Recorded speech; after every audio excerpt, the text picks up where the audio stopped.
Umar view YouTube channel में खुशामदीद। अस्सलाम वालेकुम दोस्तों, आज के इस वीडियो में हम आपसे पूछेंगे दिलचस्प पहेलियाँ और सवालात। वीडियो स्टार्ट करने से पहले मैं आपको बताता चलूँ, हर सवाल के बाद जवाब देने के लिए आपके पास है 5 सेकंड का टाइम। तो बढ़ते हैं वीडियो की तरफ।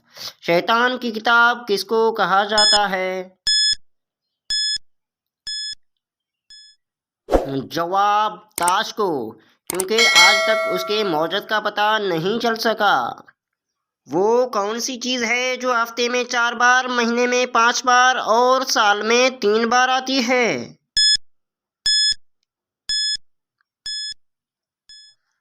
जवाब हुरूफ की तादाद। वो क्या है जो पानी से बनती है, पानी को गर्म करती है, फिर भी हम उसको पानी से दूर क्यों रखते हैं? जवाब बिजली। वो कौन सी औरत है जिसको पता होता है कि उसका खावंद हर वक्त कहाँ होता है?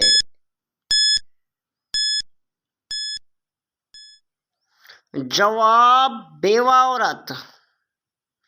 वो क्या है जिससे हम बने और हमारे जिस्म में भी है, मगर वो हमारे इर्द गिर्द ज़्यादा आ जाए तो हम मर भी सकते हैं? जवाब पानी। वो क्या है जो समुंदर में मिलता है और पानी में मर जाता है? दोस्तों, जवाब है नमक। आपको वीडियो कैसा लगा अपनी राय से आगाह ज़रूर कीजिएगा। अगर आप हमारे चैनल पर नए हैं तो सब्सक्राइब करना ना भूलिएगा। अगली वीडियो तक के लिए हमें दीजिएगा इजाज़त। अल्लाह हाफ़िज़।